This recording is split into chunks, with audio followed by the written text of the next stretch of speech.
Muy buenas tardes, queridos estudiantes. ¿Cómo están? Espero que estén bien. Vamos a dar inicio a la unidad número 5 de la clase de hoy. Estaremos hablando acerca de la radio y la televisión en la comunicación oral, ¿verdad? Ustedes saben que la radio y la televisión es uno de los medios que más comunes, vamos a decir, que tenemos a nuestro alcance, así como la computadora, el teléfono, ¿verdad? Entonces, la radio, la importancia. En la actualidad es fácil visualizar que la gran mayoría de familias tienen un televisor y radio en casa. Y consiguiente existe una gran mayoría de seres que están expuestos a estos medios y sus influencias, ya sean positivas o negativas. Hoy en día los medios de comunicación constituyen una herramienta persuasiva que permiten mantener en continua comunicación los distintos sucesos sociales, políticas, económicas, tanto a escala nacional como internacional. Así pues, la televisión como medio de comunicación de masa provoca un innegable efecto en la audiencia, efecto que no siempre es educativo y efecto además que puede ser contrario al buscado. Sucede además que si los padres no controlan qué programa llega a sus hijos, la televisión podría ofrecerles muchas veces un concepto precoz del mundo de los adultos sin que estén todavía preparados para ello. Asimismo, en cierto modo, la televisión fomenta la holgazanería, pues el televidente no puede hacer otra actividad mientras ve televisión o escucha radio. Sin embargo, a pesar de todo esto, estos medios pueden abrir nuevos horizontes al ser humano, al mostrarle países y civilizaciones no conocidas por él y al informarle de los personajes más importantes del mundo, ampliando los conocimientos y el vocabulario de los jóvenes y sirviendo también como instrumento fundamental de la instrucción pública. O sea que la radio y la televisión son muy importantes como medios de comunicación. ¿Por qué hablamos en la radio y la comunicación en la oratoria? Porque son herramientas que el orador puede utilizar para poder facilitar la comprensión al público que le está escuchando, ¿verdad? Y acá nos aclara perfectamente que estos medios de comunicación ayudan a persuadir a las personas, ¿verdad? Al público que serían los oyentes, ¿verdad? Entonces, ¿qué es la audiencia en radio y televisión? Audiencia es el público que interactúa con un medio de comunicación, ya sea cine, televisión, radio, etcétera. Las diferentes tipologías de audiencia dependen de ciertas variables, tanto sociológicas como psicológicas, del individuo participativo, de dicha audiencia, edad, sexo, nivel socioeconómico, hábitos individuales, horarios, aficiones, signos de identidad, rol social, etcétera. O sea que en la audiencia, en la radio y televisión, hay ciertas características que se tienen que tener en cuenta, ¿verdad? Para que pueda llegar una comprensión del oyente, ¿verdad? Que se maneje una cierta edad, ¿verdad? Cierto nivel socioeconómico, hábitos individuales, horarios, aficiones, ¿verdad?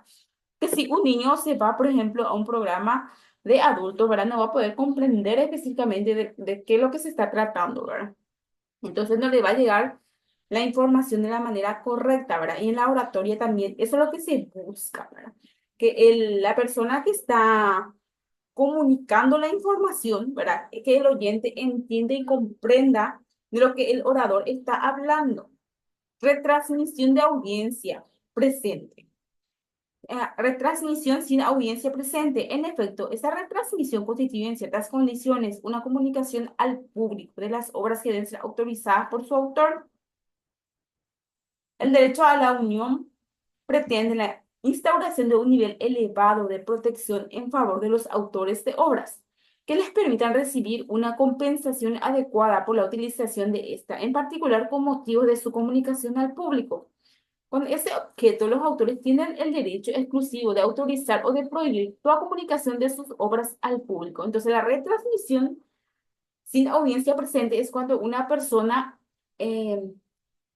autoriza, ¿verdad? que se pueda retransmitir otra vez lo, o sea, que la oratoria o la, o sea, el medio de comunicación o de información que brindó anteriormente, ¿verdad? Entonces se le graba y se retransmite, ¿verdad? Y vamos a hablar sin audiencia presente y con audiencia presente, en donde los oyentes están presentes en ese momento. ¿Cómo hablar por radio, verdad?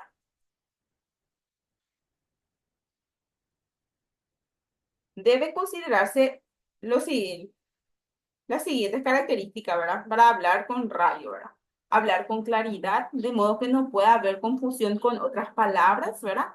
Hablar en el nivel de conversación normal, así como evitar gritar por el micrófono, pues puede causar distorsión de sobrecarga.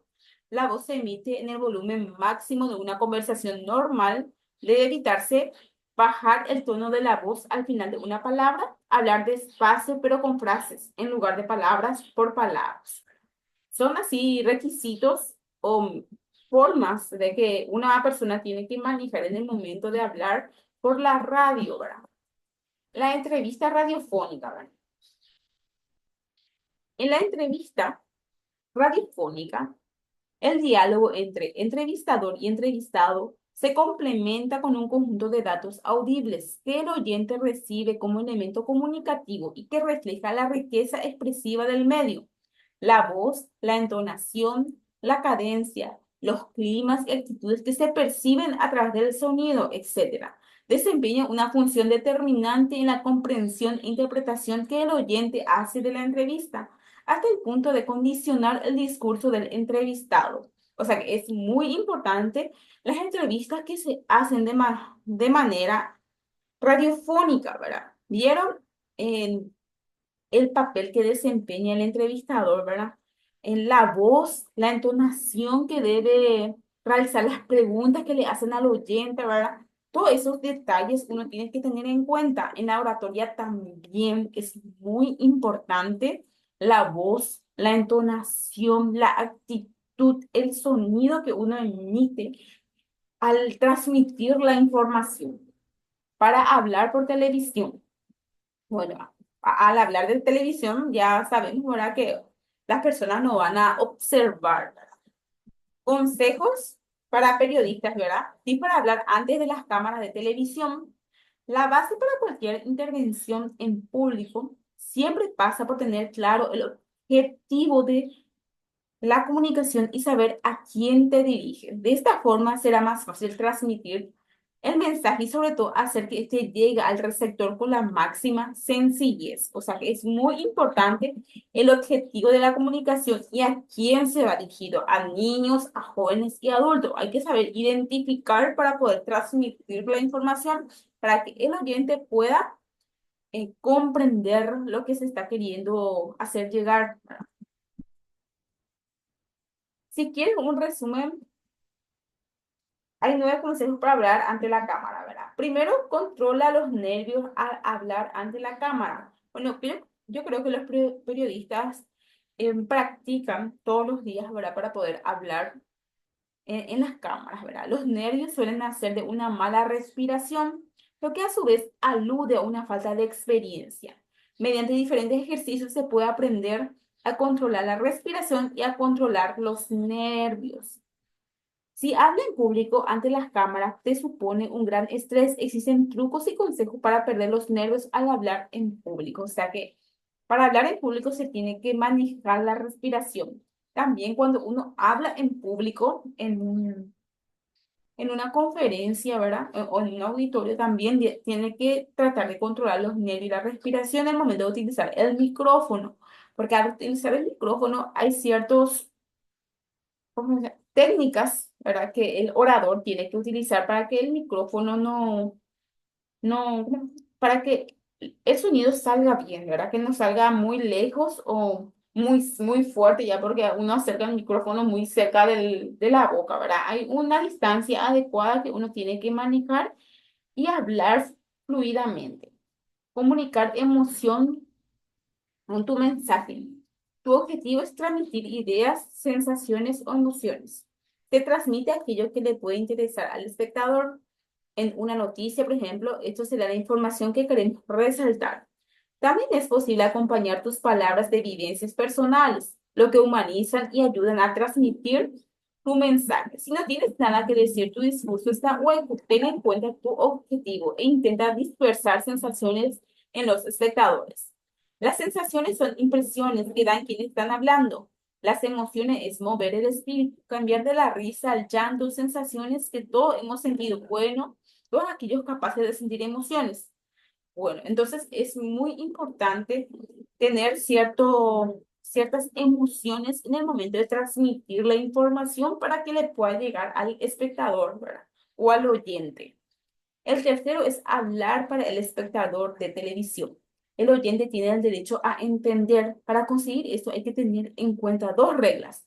Genera un discurso sencillo, que aquello que me entra por las palabras, me entre también por el cerebro.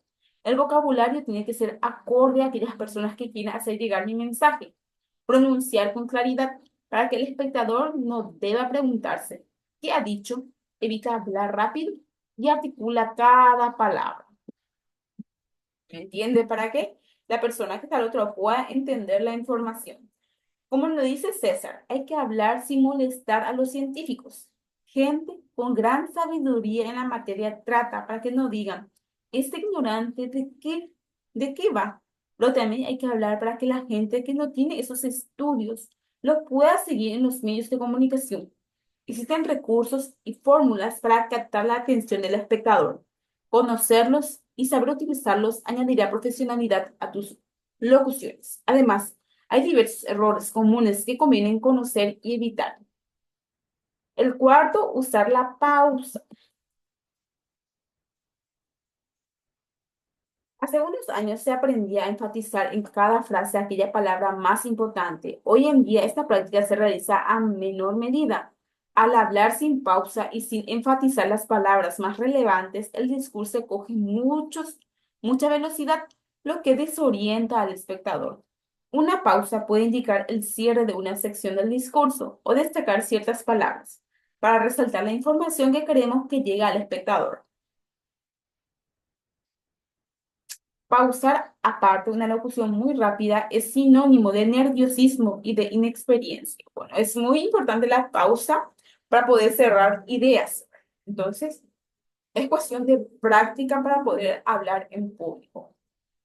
Cuidado con las comas altas, es decir, los tonillos que hacen que termines la frase con una entonación hacia arriba innecesariamente. Algunas personas tienden a terminar todas sus frases con tonillos, ascendiendo de forma inconsciente. No te des cuenta, el público sí lo hará. Por otro lado, ante la formulación de una pregunta, se entiende que estás preguntando por la forma más que por el tono. Este tipo de vicios suelen ser invisibles para quienes lo cometen y, por tanto, difíciles de eliminar de forma autodidacta. O sea que es muy importante practicar la entonación y la utilización de las comas para que no se confundan con el punto, ¿verdad? Que el punto tiene una pausa mucho más prolongada que la coma. Utiliza una pronunciación correcta.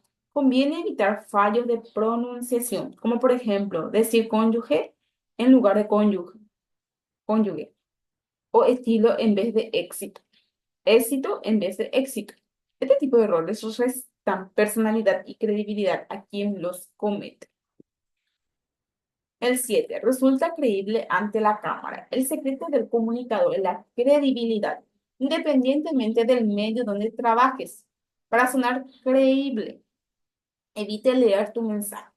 Si da la sensación que lees todo lo que dices, restas fuerza al mensaje, lo enajenas de ti. Evita englobar la voz. Esto es cuando la voz se queja en la garganta. Créete lo que dice. Si piensas que lo que dice es verdad, el espectador también lo creerá. Elimina las entonaciones.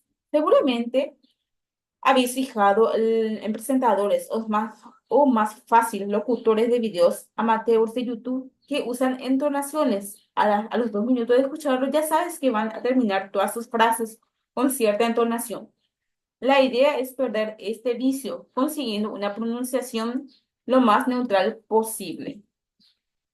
Si se transmite un mensaje con credibilidad, puedes escucharlo, incluso si sus ideas no te representan, incluso si un mensaje es vacuo.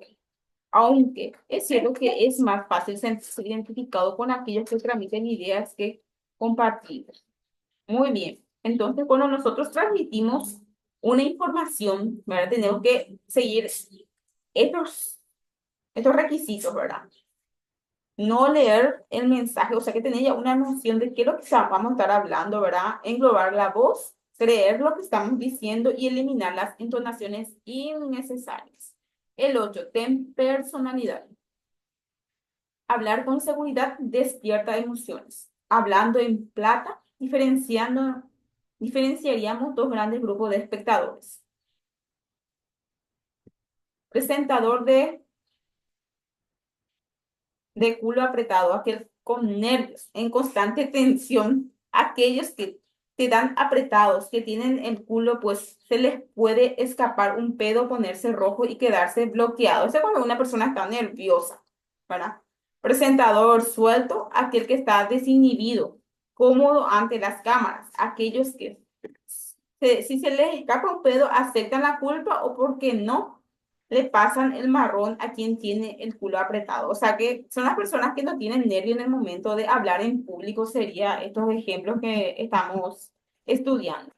Lo normal al empezar es ser del primer tipo de presentadores, en tu mano, en el trabajo constante, dedicación y sacrificio. Está mejorar hablar ante las cámaras con tranquilidad y transmitiendo seguridad y credibilidad. Grábate, escúchate y no seas autodidacta. Mediante el visionado o escucha de tu voz puede ir detectando errores y puliéndolos, pero la mejor forma de evitar vicios y quitarte errores es aprender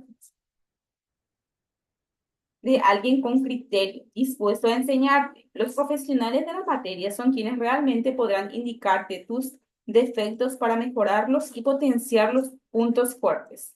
La práctica te hace mejorar y ganar soltura, pero si cometes un error y no eres consciente de él, lo reproducirás continuamente, pero aún te acostumbrarás a él convirtiéndolo en un vicio, lo que resulta más difícil de corregir. Bueno, entonces es muy importante la práctica para ser un buen orador, ¿verdad? Y también los periodistas utilizan estas prácticas para poder hablar por los medios de comunicación que sería la televisión, ¿verdad? Y con esto terminamos la clase de hoy. Espero que les sea útil y pueden releer también esa información porque ya está ya en la plataforma. Muchísimas gracias.